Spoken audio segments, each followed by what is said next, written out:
रमाकांत जी, क्या ये बात सही है? क्योंकि उपेंद्र कुशवाहा दिल्ली में है और उनके बारे में ये कहा, और नीतीश कुमार ने शायद किसी एक इंटरव्यू में कहा है या रिपोर्टर से बातचीत में कहा है कि जब वो मिलेंगे उपेंद्र कुशवाहा से तो पूछेंगे कि क्या बातचीत हुई है। आपको लगता है कि नीतीश कुमार उपेंद्र कुशवाहा से 1-to-1 मिलेंगे, पूछेंगे कि आखिर ये सब क्या चल रहा है? क्योंकि जो जेडीयू के सोर्सेज हैं और जो खबर मैं पढ़ रही हूँ उसके मुताबिक तो यही है कि भाई उपेंद्र कुशवाहा को जेडीयू ने बहुत सम्मान दे दिया है और अब वो बार्गेन करने के मूड में नहीं है। क्या खबरें पता चल रही है? देखिए, सबसे बड़ी बात तो ये है कि नीतीश कुमार जी अभी उस स्थिति में नहीं है कि किसी को रोक सके या किसी को अपने में बांध सके। आपने देखा होगा कि नीरज जो पूर्व सूचना मंत्री थे, उन्होंने कल ही एक बयान दिया है जिसमें उन्होंने तेजस्वी बिहार को, मतलब कि शिक्षित बिहार को रूप में कोट किया है। यानी कि तेजस्वी बिहार जो है वो अशिक्षित बिहार है और शिक्षित बिहार जो नीतीश जी का है वो शिक्षित बिहार है। और उन्होंने पूरे लालू यादव की पूरे जो टर्म है उसकी तुलना की कि क्या शिक्षा थी, क्या स्वास्थ्य था, एक तरह से पूरे राजद को कंडेम किया है। तो जब पूर्व सूचना मंत्री, जहां नीरज जी का सवाल है, वो बगैर मुख्यमंत्री के इशारे पर कुछ बोल नहीं रहे होंगे, इसलिए मुझे ये लगता है कि तनाव तो है, उसका रास्ता क्या हो सकता है ये ढूंढने की स्थिति में जरूर उपेंद्र कुशवाहा गए होंगे।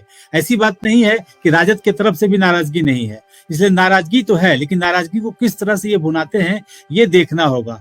और रही उपेंद्र कुशवाहा की बात, तो निश्चित रूप से अगर नीतीश जी के साथ अगर पार्टी नहीं जाती है तो यूपी का जो मूड था, इलेक्शन था कि छोटे छोटे जातियों के नेताओं को अपने ओर में जोड़े, तो उस कड़ी में उपेंद्र कुशवाहा एक हो जाते हैं, मांझी हो जाते हैं, मुकेश सहनी हो जाते हैं, इनको जोड़ने का प्रयास होगा। दूसरा रास्ता यही होगा। लेकिन सबको ये कहा गया है या तो आप आरसीपी, मुकेश सहनी और उपेंद्र कुशवाहा तीनों मिलकर कोई पार्टी बनाइए, या तीनों अलग अलग पार्टी बना के एनडीए गठबंधन का स्वरूप इख्तियार कीजिए। तो दूसरा रास्ता ये हो सकता है।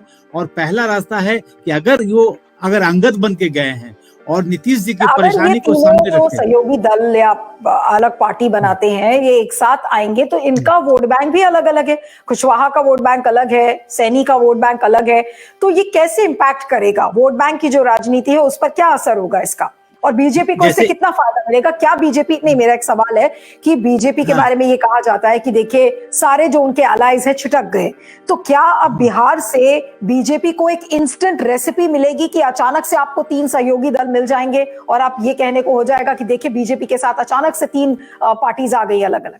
तो क्या बीजेपी ये सपना देख रही है? बिल्कुल, उसके अलावा कोई बीजेपी के पास कोई रास्ता नहीं है। अगर नीतीश जी इंटैक्ट जदयू आ जाते हैं तो किसी की पूछ नहीं करेंगे, लेकिन अगर वो नहीं आते हैं तो इन तीनों की पूछ होगी। और भाजपा के पास सीट भी है, बिहार में 40 सीट है, भाजपा अभी 16-17 सीट पर जीती हुई है, तो उसके पास बार्गेन करने के लिए काफी सीटें हैं। और अगर बिहार को वो मजबूत नहीं करेंगे तो स्थितियां कुछ विपरीत भी जा सकती है, क्योंकि निश्चित रूप से जो मोदी जी को सीट आया है पिछली लोकसभा में, उससे वो कुछ नीचे ही आएंगे, उससे ऊपर नहीं जाएंगे, जो आकलन है। तो बिहार को मजबूत वो तभी कर सकते हैं या तो नीतीश इंटैक्ट आए या ये तीनों नेता अपनी पार्टी के रूप में आए। मुकेश सहनी का भी अपना वोट बैंक है और कुशवाहा का वोट बैंक जो है वो नीतीश जी से ज्यादा उनका वोट बैंक है। और उसके बाद मांझी जी का भी ये कह सकते हैं कि दक्षिण बिहार में बहुत अच्छी पकड़ है, सीमांचल में उनकी संख्या ज्यादा है, तो ये कह सकते हैं कि एक जोड़ करके वो 11 बनना चाहते हैं। और इसके अलावा भाजपा के पास कोई विकल्प नहीं है कि वो महागठबंधन के सामने खड़ा हो सके, इसलिए कि वाम दल आएंगे नहीं, कांग्रेस आएंगे नहीं। तो यही 3 लोग हैं जो अपने वोट बैंक के सहारे भाजपा के तारनहार बन सकते हैं, और इस पर काम वो उपेंद्र जी कर रहे होंगे। एक दूसरा थॉट है। और पहला थॉट तो लोग कह रहे हैं कि नहीं, वो नीतीश जी को सेट करने गए हैं और वो केंद्र में बड़ी पद पाएंगे। अब क्या होता है तो 1-2 दिन में पता चलेगा कि किस रास्ते पर भाजपा जा रही है।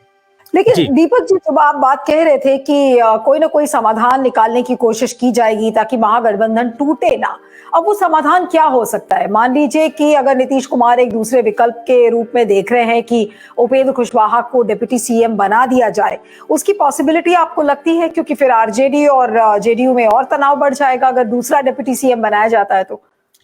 नहीं, ऐसा है, इसीलिए तो कहा है दीपक जी से। अच्छा, हाँ, ये ऐसा है कि बीच का रास्ता निकालने की कोशिश होगी। नीतीश कुमार भी बखूबी जानते हैं कि महागठबंधन के साथ अगर हम चुनाव लड़ते हैं तो 2015 का जो चुनाव था, वो जो चुनाव हुआ था, जिस तरह से वोट परसेंटेज महागठबंधन का था, उस हिसाब से एनडीए का नहीं था। जबकि उस समय उपेंद्र कुशवाहा भी थे और रामविलास पासवान भी उनके साथ थे, तब भी उन्होंने कम्पीट नहीं किया। नीतीश कुमार ये जानते हुए ही ये गठबंधन के लिए राजी हुए कि कम से कम जो वोट बैंक हमारा है, आरजेडी का है, कांग्रेस का भी है और लेफ्ट पार्टी का है, तो मिला के एक बड़ा वोट बैंक होता। वो वोट बैंक जो है वो भाजपा के पास नहीं है, क्योंकि भाजपा के पास कोई करिश्माई नेता बिहार में 15 सालों तक पैदा नहीं हुआ और हमेशा वो नीतीश की बैसाखी पर ही चले और हमेशा वो सरकार में रहे, नीतीश चीफ मिनिस्टर रहे। अभी भी अंदर से उनकी का भाव आता होगा कि नीतीश कुमार आ जाए तो उनका वोट बैंक महिलाओं का वोट बैंक है। शराबबंदी को लेके महिलाएं अभी भी बहुत नीतीश के लिए बहुत ही सम्मान रखती हैं, वो वोट बैंक है। तो इनको लेके मिला के हम महागठबंधन से लड़ सकते हैं। तो इस स्थिति में मैं समझता हूं कि नीतीश कुमार